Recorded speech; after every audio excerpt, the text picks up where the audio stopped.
Selamat bersua kembali untuk rekan-rekan dari kalangan akademisi maupun dari kalangan guru maupun siswa yang tertarik untuk belajar tentang komunikasi.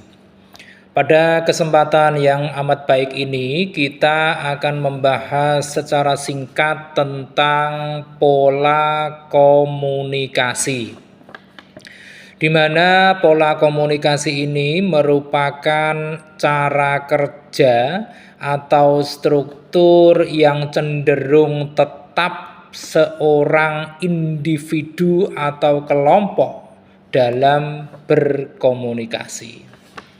Nah, kita mengenal ada beberapa jenis pola komunikasi.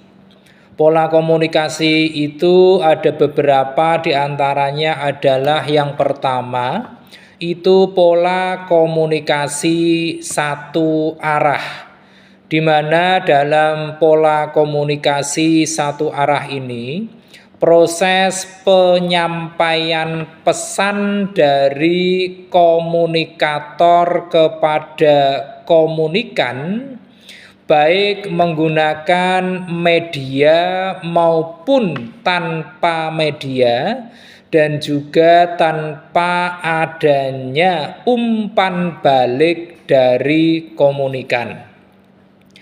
Kemudian jenis kedua dari pola komunikasi yaitu pola komunikasi dua arah, di mana dalam komunikasi dua arah ini pola komunikasi timbal balik, di mana komunikator dan komunikan saling tukar fungsi dan menjalani fungsi mereka secara bergantian. Dan jenis pola komunikasi yang ketiga yaitu pola komunikasi multi arah, di mana pola komunikasi multi arah ini merupakan proses komunikasi yang terjadi dalam satu kelompok, di mana komunikator dan komunikan saling bertukar pikiran secara dialogis. Nah, di dalam komunikasi itu ada beberapa simbol komunikasi. Yang pertama yaitu secara verbal atau penggunaan bahasa. Bahasa kita tahu bersama bahwa mampu mengungkapkan pikiran dari komunikator dengan lebih mudah. Kemudian yang kedua yaitu non-verbal, di mana non-verbal ini merupakan lambang yang digunakan di dalam berkomunikasi selain bahasa. Apa itu? Beberapa diantaranya adalah dengan isyarat, dengan anggota tubuh seperti mata, bisa juga dengan kepala, bisa juga dengan bibir, dan pada umumnya yang paling sering digunakan adalah dengan menggunakan tangan. Itu adalah beberapa simbol dari komunikasi yang biasa dilakukan oleh seorang komunikator kepada komunikan. Nah, di dalam komunikasi itu juga terdapat beberapa unsur penting yang memang sangat diperlukan demi terciptanya sebuah pola komunikasi yang baik antara komunikator dengan komunikan. Unsur yang pertama adalah tentang siapa. Kemudian yang kedua adalah mengatakan apa. Unsur yang ketiga adalah melalui apa? Unsur keempat adalah kepada siapa, dan unsur yang kelima adalah apa akibatnya. Nah, itu adalah beberapa unsur vital di dalam proses dan pola komunikasi, sehingga jika unsur-unsur tersebut dapat terpenuhi dengan baik, maka akan tercipta sebuah pola komunikasi yang akan lebih mudah dipahami oleh komunikan dari seorang komunikator. Nah, selanjutnya adalah di dalam pola komunikasi itu juga terdapat beberapa jenis pola komunikasi, terutama yang dilakukan di dalam sebuah organisasi atau bisa juga lembaga, atau bahkan bisa juga dalam bentuk pola komunikasi yang dilakukan di dalam sebuah perusahaan. Nah, jenis yang pertama itu adalah jenis pola komunikasi roda atau wheel, di mana pola komunikasi roda ini merupakan pola komunikasi yang dianggap paling baik jika dibandingkan dengan pola komunikasi lainnya. Fokus dari pola jenis roda ini ada pada seseorang atau pemimpin. Itu adalah jenis pola komunikasi dalam organisasi yang pertama. Kemudian yang kedua adalah pola rantai atau chain, di mana pola komunikasi jenis rantai atau chain ini merupakan pola komunikasi berantai dari pemimpin hingga penerima pesan atau anggota di akhir. Komunikasi menjalar dari anggota satu ke anggota lainnya. Kemudian jenis pola komunikasi yang ada di organisasi yang ketiga yaitu pola komunikasi huruf Y, di mana pola komunikasi huruf Y ini dideskripsikan dengan 3 orang atau anggota yang saling berhubungan. 3 orang anggota ini dapat berhubungan dengan orang-orang di sampingnya. Tetapi ada 2 orang yang hanya dapat berkomunikasi dengan seseorang di sampingnya. Kemudian jenis pola komunikasi di sebuah organisasi yang keempat adalah jenis pola komunikasi lingkaran atau circle, di mana pola komunikasi lingkaran ini merupakan salah satu pola komunikasi di mana pengirim atau pemimpin dapat berkomunikasi dengan anggota kelompok lain yang berada dekat dengannya.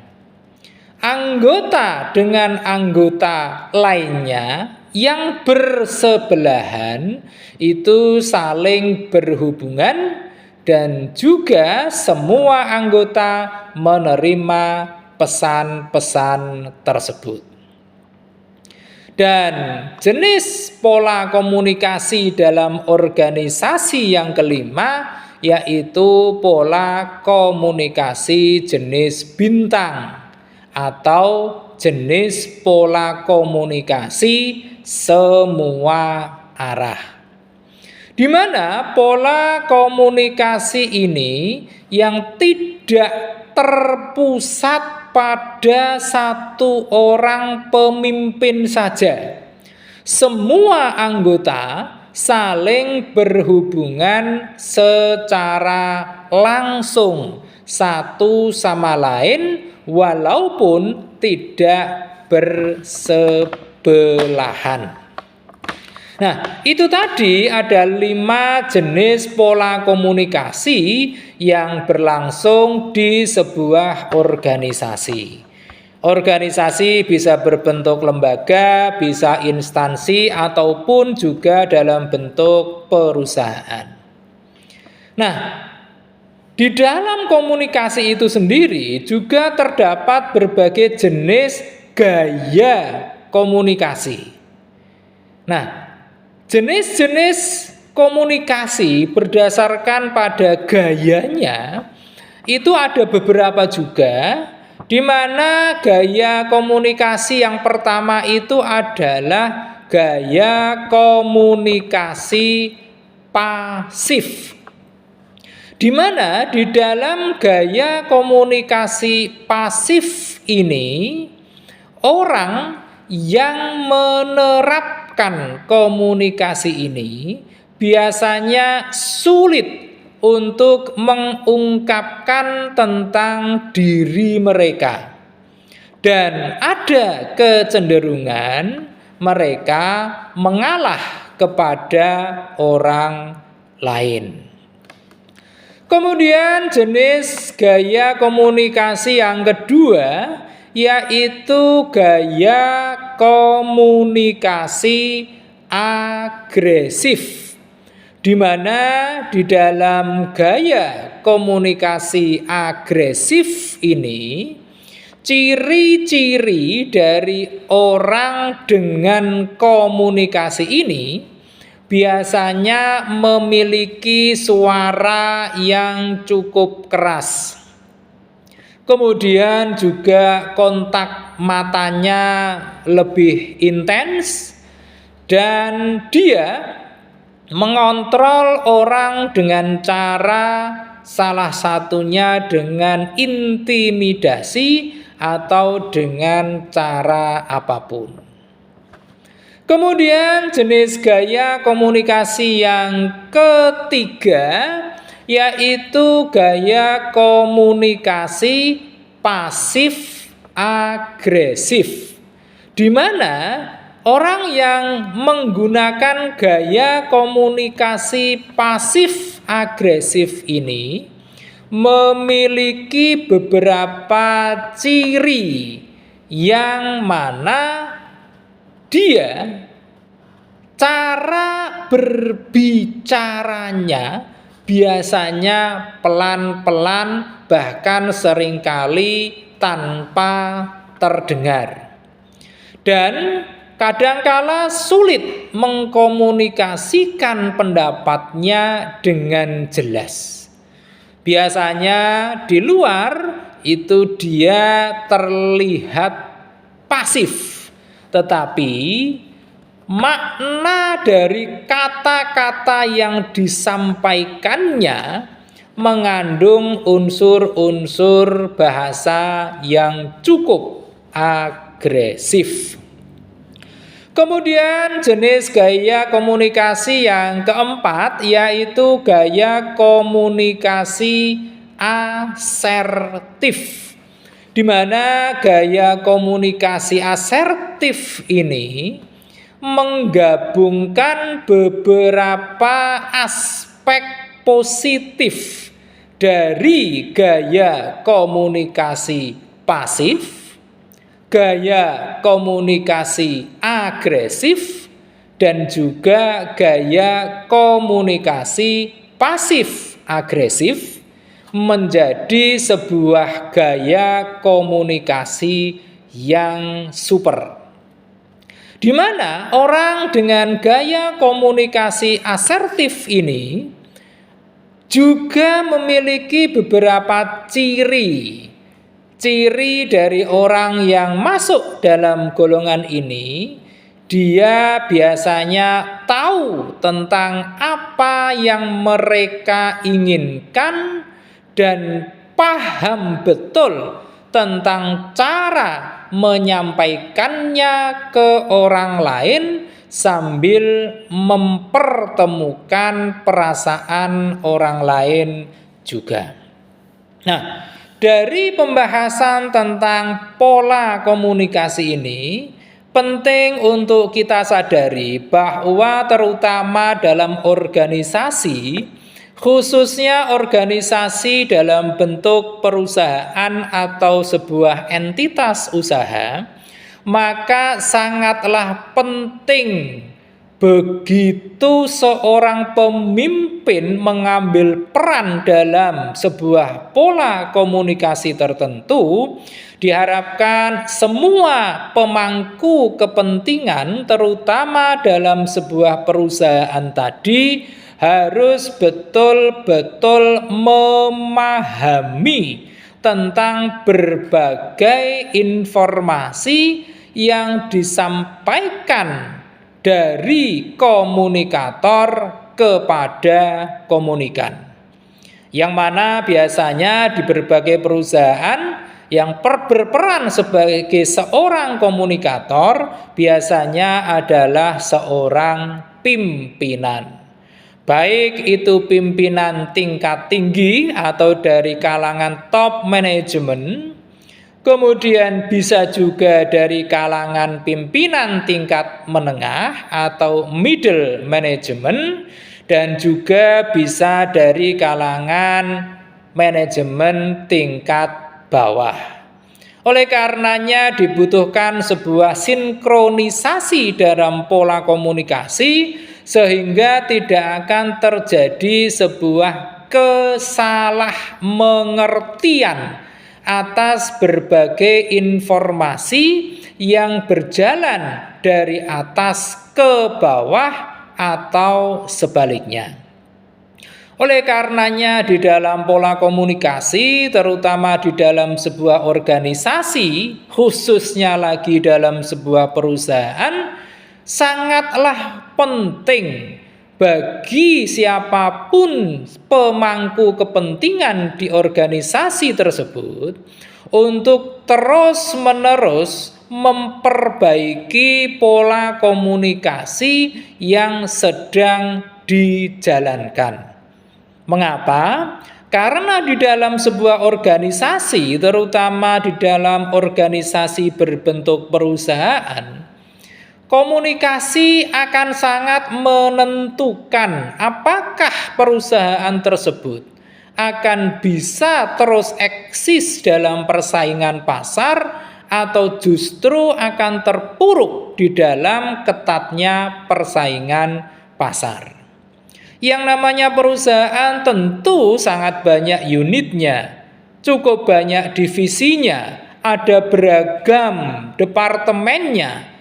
Tentu dari berbagai latar beragamnya divisi atau unit tadi diperlukan sebuah pola komunikasi yang paling sesuai dengan karakteristik dari masing-masing perusahaan. Oleh karenanya menjadi penting bagi perusahaan jenis apapun, dengan skala besar ataupun menengah ataupun kecil sekalipun, untuk terus memberikan pemahaman-pemahaman, terutama melalui berbagai pelatihan tentang komunikasi bagi semua elemen yang ada di dalam perusahaan tersebut. Jika pola komunikasi dalam perusahaan itu dapat berjalan dengan teramat baik, maka besar kemungkinan perusahaan itu akan dapat menjalankan operasinya secara maksimal dan juga akan efektif sekaligus efisien.